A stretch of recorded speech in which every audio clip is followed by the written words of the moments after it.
Ooh, it is hot in the pillow fort. Welcome to the Lesbian Romantic Podcast. This is Waking Up is Easy, Part 27.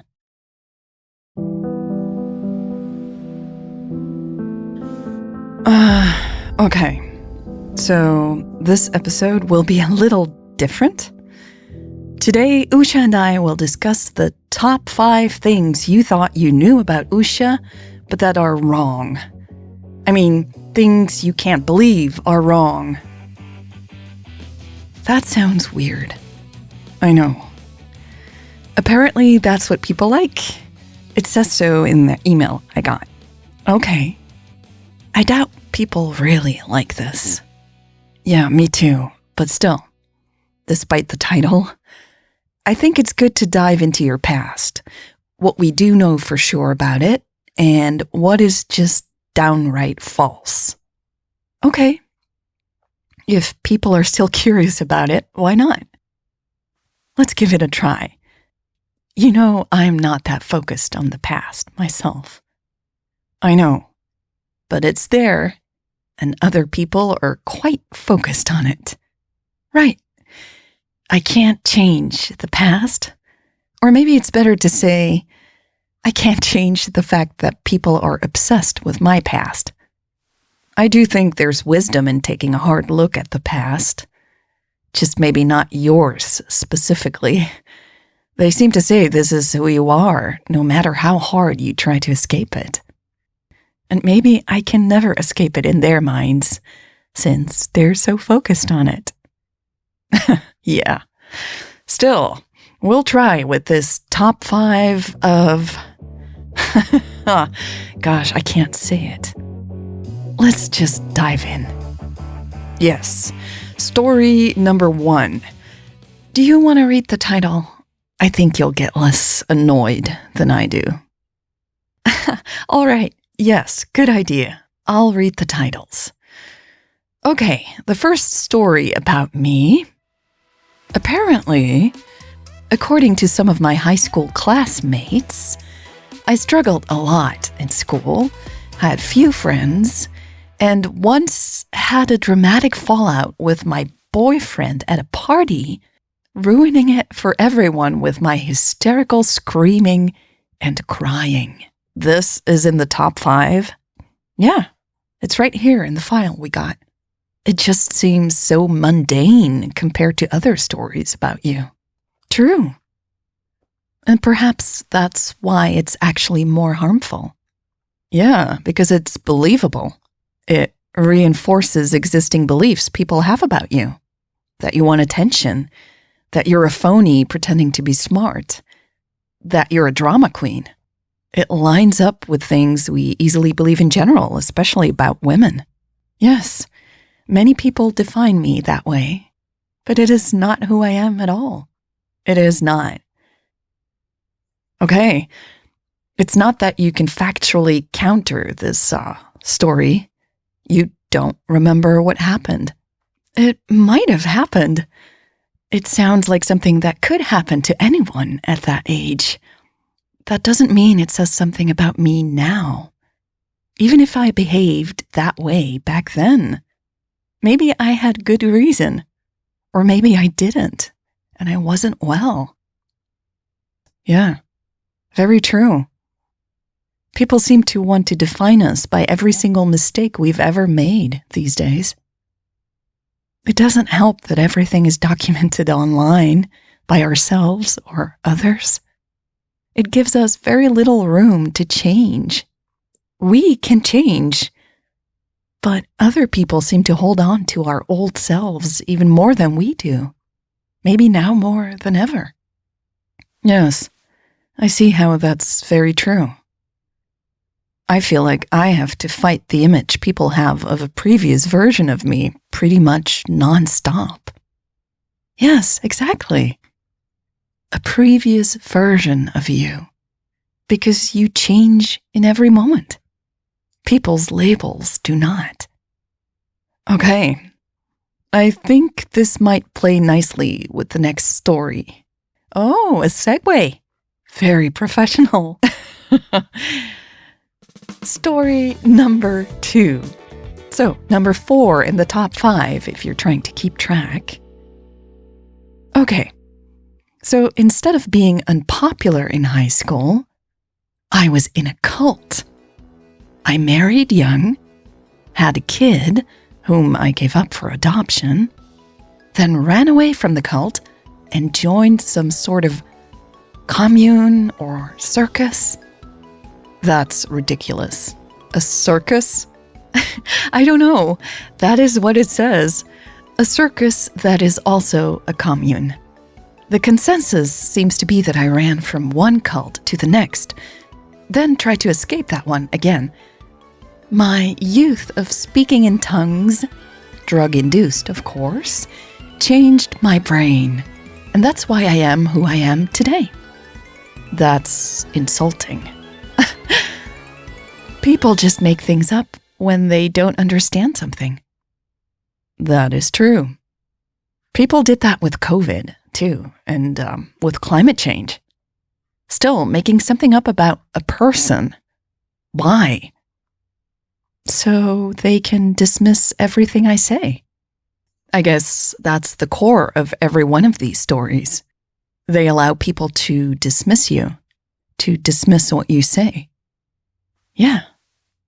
Again, I can't remember my past, but we have no indication that I was once in a cult, or 2 cults, or a circus, or that I have a biological child somewhere. Right. Okay, story number 3, second place in the top 5, that is. Yes, this one is very different. This time, I'm a criminal. A swindler, even. I guess I'm smarter in this story.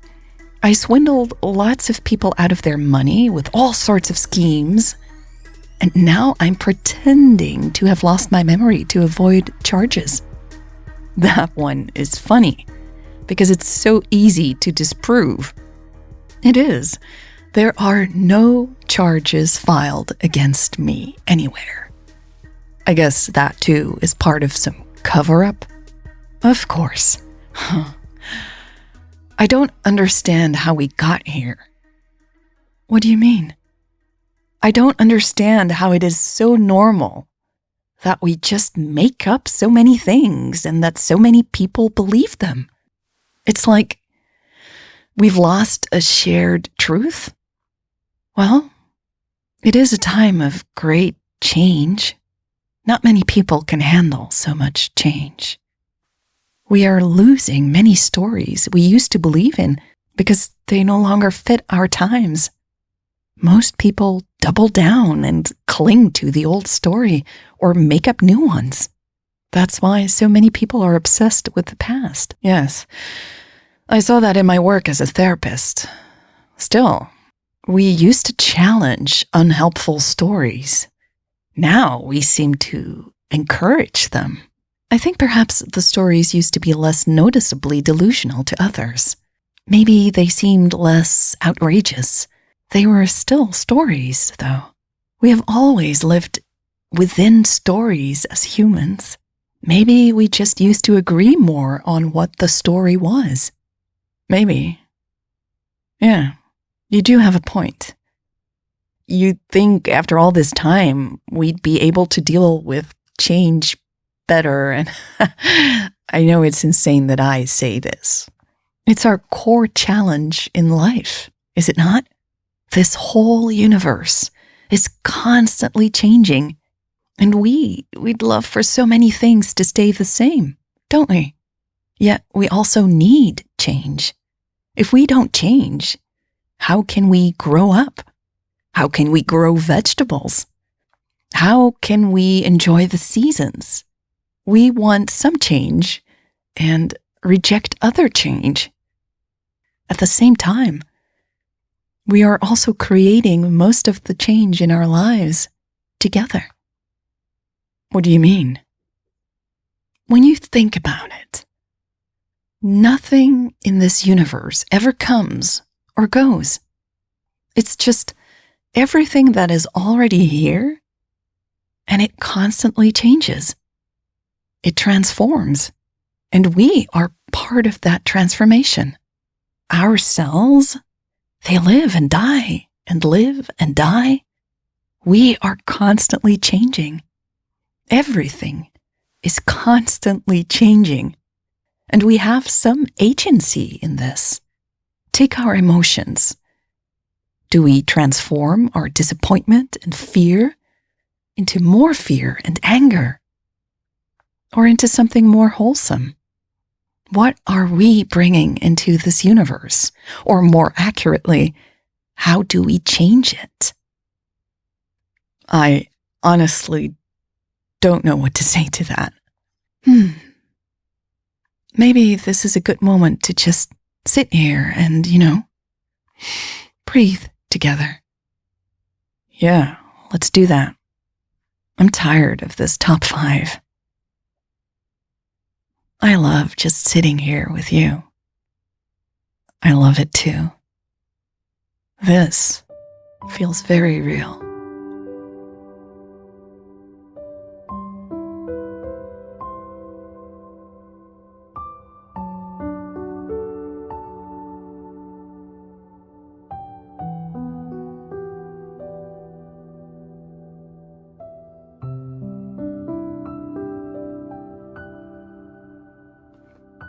You know what? I'm not a top 5 person in this or that category. Nor is Usha. I already feel bad that I asked her to do this top 5 list about her past. I let myself be pressured into it by other people's commercial interests. That was a mistake.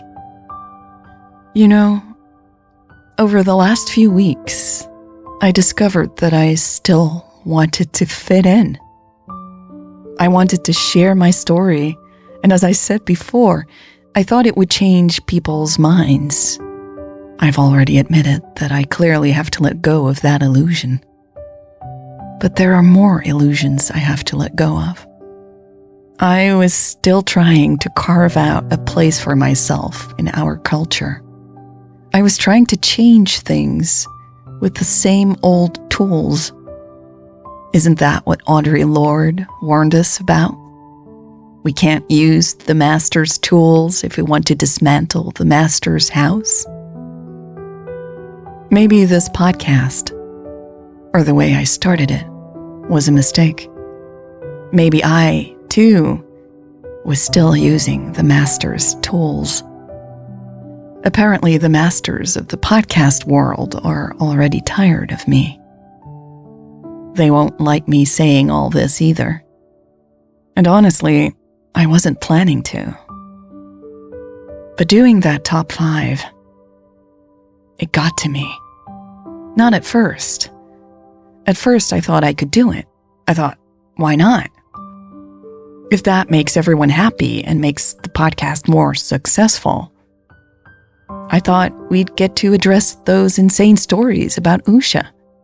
Why would this playful format matter? But it does matter. It just felt like we reduced ourselves to,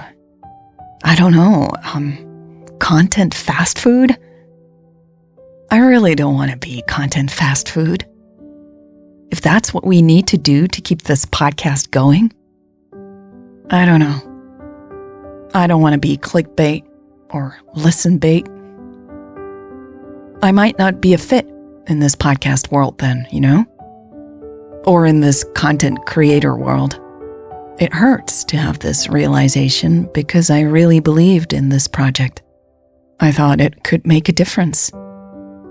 I thought this ecosystem of podcasting and democratized media was different. But is it really? Anyway, just a heads up that this podcast might not survive. I will do everything I can to finish telling our story, of course, because we're not at the final chapter yet. There are quite a few loose ends I hope I can still tie up for you. And maybe for myself, too. I can't change what happened in my past, or in the past of this podcast. But much of the past, right now, is the story we share about this past. Yes, there are facts. There are things that happened. Still, we look at them in a certain way.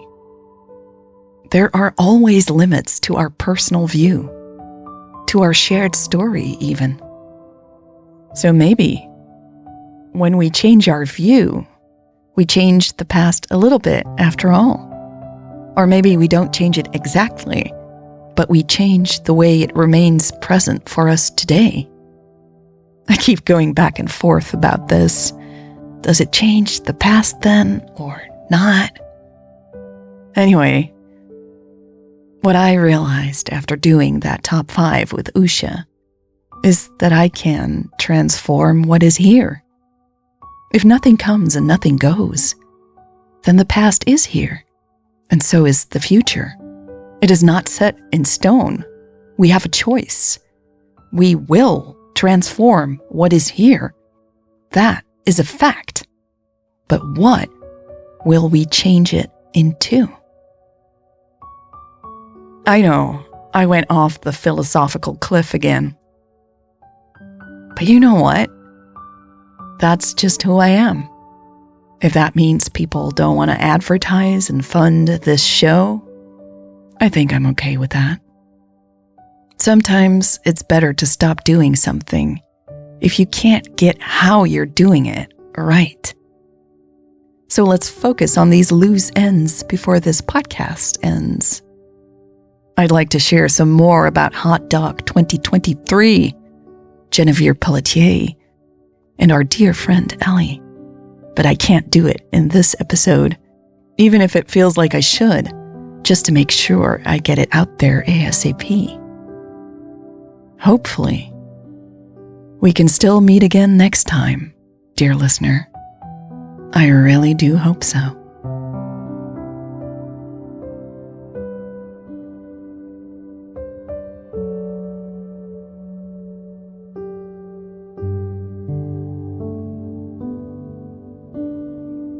This was part 27 of Waking Up is Easy. This podcast is listener-funded only. If you, too, want to help keep this podcast going and keep it available for people all around the world, please consider supporting the show today. Every dollar helps, and every dollar really is needed to keep going. Go to patreon.com/lesbianromantic if you are up for a monthly subscription and get some perks in return. Or if you want to give back, no perks needed, go to lesbianromantic.com/support. Thank you so much for listening. Thank you for spending time with me. It's always a privilege. And I will see you again soon, hopefully in 2 weeks on this free feed.